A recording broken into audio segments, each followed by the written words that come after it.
may add to what Attorney Torion and Attorney Rodriguez have said about possible legal remedies that will be available in the event na talagang hindi pakikinggan ng COMELEC ito.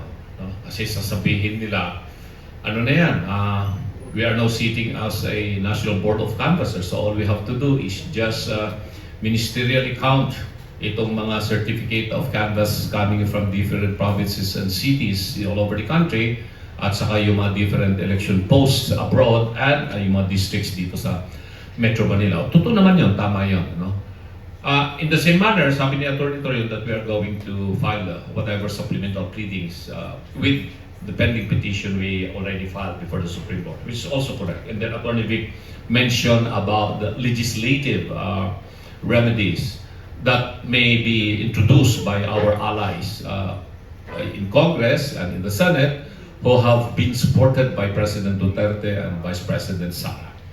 But I think there is one other legal remedy that we can explore pursuant to the provision of the Constitution on the right of information on matters of public concern. Because we have the right to know the actual event or the actual information of what transpired in those overvotes. So we are thinking of filing a petition before the COMELEC, not as a National Board of Canvasser, but as a commission. We have to do that kasi meron tayong tinatawag po na exhaustion of administrative remedies. Hindi kami pwedeng dumiretso agad sa Supreme Court. We cannot also file that in the Senate Electoral Tribunal because we are not filing an election protest. What we can do is file the corresponding petition, which we are going to study very carefully the rules of the COMELEC. Petition for the COMELEC to count these overvotes of 16.8 million. For sure, the COMELEC will deny probably our petition. But our petition will now have the basis to file the necessary petition up to the Supreme Court on a petition for certiorari under Rule 65 of the Rules of Court, which is a special civil action. Dahil hindi naman po ito magiging forum shopping because this will be a new petition, it is a new cause of action, different from the same petition that we earlier filed before the Supreme Court. So we are thinking of that, we are anchoring our cause of action on the right of information of the people on matters of public concern pursuant to the Bill of Rights of the Constitution. So pwede po namin gawin yon, specifically targeted only on the 16.8 million overvotes. Kasi talaga hindi ako naniniwala na ganun karami yung overvotes na yan. Kung ang overvotes siguro ay nasa mga 2 million lang, I can say na talaga siguro nagkamali yung 2 million. Pero 16.8 million, ganun karami ang Pilipino na hindi marunong bumoto. Samantalang ginagawa na natin to every 3 years. For the past how many elections already? I think it is statistically improbable that 16.8 million Filipinos ay hindi nila alam ng tamang pagboto sa halalan. So yun po yung pwede po natin gawin na isang legal remedy. This is the beauty if you have many brains working together. Another legal remedy which may be offensive, and I hope that the winning senators and the incumbent senators will not be offended, is to request for a Senate investigation in aid of legislation. Now, I think this was proposed a while ago, I think 7 days ago prior to the election by one of the candidates then for senatorial position. And this is one of the remedies para makita talaga natin, patawag yung mga concerned election officers at saka makita natin kung ano yung mga depekto talaga via a Senate investigation in aid of legislation. Baka marami pa tayong makita doon during the investigation at saka sana honest to goodness na Senate investigation. Kasi ito ang sa tingin ko lang, in my humble view, ang pinakamabilis at saka pinaka-epektibo na paraan para makita natin yung for example, anong nangyari doon kay Attorney Raul Lambino, bakit nagkaganoon? Na yung kanyang boto hindi na-reflect May problema ba talaga sa sistema ng Miro yun? O anong nangyari doon sa online voting? Bakit pag boto nila, iba ang lumalabas sa, what you call this, sa resibo? Kailangan may mga sagot ito. At ang pinakamabilis na sa tingin ko na magkaroon tayo ng sagot dito ay yung Senate investigation. Sana po sa mga senador na iproklama siguro bukas at saka sa mga senador na ngayon ay meron pong hakbang na gawain ito sa pinakamadaling panahon po. Mga sir, kasi marami pong nagre-request ng mga netizens natin ngayon na nanonood na kung pwede daw, i-flash natin yung mismong batas, babasahin natin, and then kung pwedeng pakihimay-himay para mas maintindihan daw po nila. Okay. So Section 31 of Republic Act 9369. Sandali lang, Boss Dada. Subukan lang natin if the technical team can help us. No? Kahit even if it takes time, can you please find a way to copy-paste the pertinent law? Section 31 of 9369. Pero go ahead and read it. Pahabol na lang natin Yes. yung graphics na yan. Yeah, dito sa SMNI ngayon, i-flash natin sa screen. In the Philippines, mandates the manual counting of votes within the automated election system. It requires that during the counting, the chairman or poll clerk and third member of the Board of Election Inspector read the individual ballots aloud and manually tally the votes in view of watchers and the public.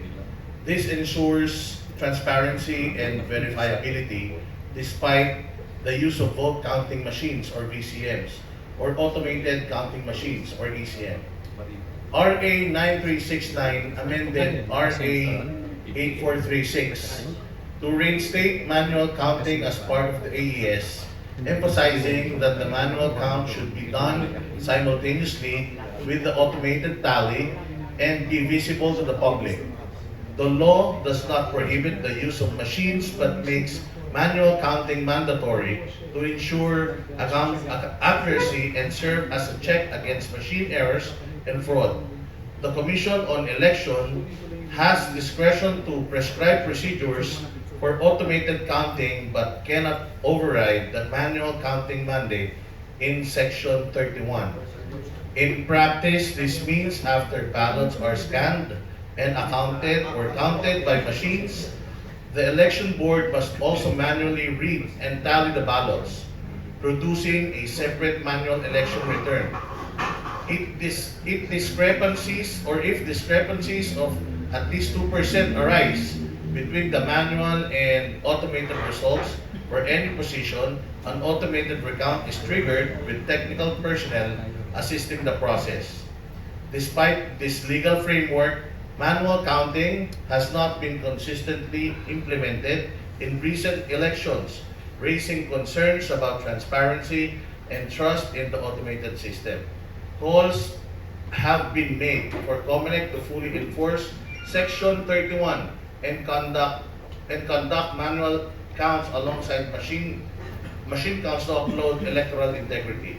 In summary, Section 31 of RA 9369 mandates manual reading and tallying of ballots during automated elections to ensure transparency, accuracy, and public trust, serving as a critical safeguard within the automated voting process of the Philippines. Thank you, Boss Dada. Wala namang tanong eh. I think they were just expounding on the provisions of law. So, ayun lang po. Kung meron pa pong ibang tanong, magtanong lang po kayo. Pero as to the request of the followers of SMNI, pwede po nating himayin yan, yung section 31. Kasi, alam niyo po, no, yan ang kuminsan mahirap sa mga batas, kuminsan maraming kulatilya. No? Dahil sa, halimbawa ito, nakalagay sa section 31, which actually amends section 25 of RA 7166, di nakakalito na. Pero ang napakasimple po nito is yung manner of counting votes ang topic dito. Okay? And as far as we know, wala pa namang nagre-repeal or nag-a-amend dito sa section 31. Ang nakalagay dito, no? Yung simulan ko lang himayin, ano? In addition to the requirement in the 4th paragraph of Section 12 of RA 6646 o POS. Ano po ba yun? That has something to do with poll watchers. Okay. And Section 210 of the OEC, Omnibus Election Code. Ano po ba yun? Okay? Yun naman ay may kinalaman sa manner of counting votes na manual. Na may nakalagay pa nga dyan, yung balota, sinastack yan by the 100s, nilalagyan ng rubber band. Nakalagay po yan sa batas. Kahit sabihin po ng iba na outdated, wala po tayong magagawa. Yan po ang nakalagay sa batas. Okay? Nakalagay din, in reading the official ballots during the counting. O doon pa lang, pwede na tayong tumigil doon. Kasi, reading nga eh.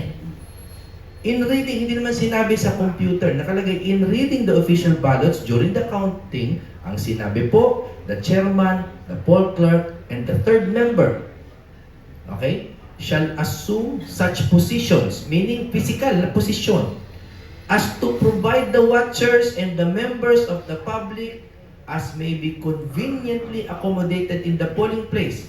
Okay? Lagyan daw ng lugar an unimpeded view of the ballot being read by the chairman. Binabasa po ng chairman at binabantayan ng poll watcher. Okay, sabi niyo po, request po ito ni Boss Dada ng kanyang mga follower. Hinihimay natin. Okay? Na meron daw poll watcher na binabantayan yung binabasa out loud ng chairman. Okay? Of the election return and the tally board. O di may tally board. No, pasensya na kayo, tumataas ang boses ko kasi napakasimple po eh. May tally board being simultaneously accomplished by the poll clerk and the third member respectively without touching any of these election documents. May malabo po ba? Wala pa naman, no? So far. Okay.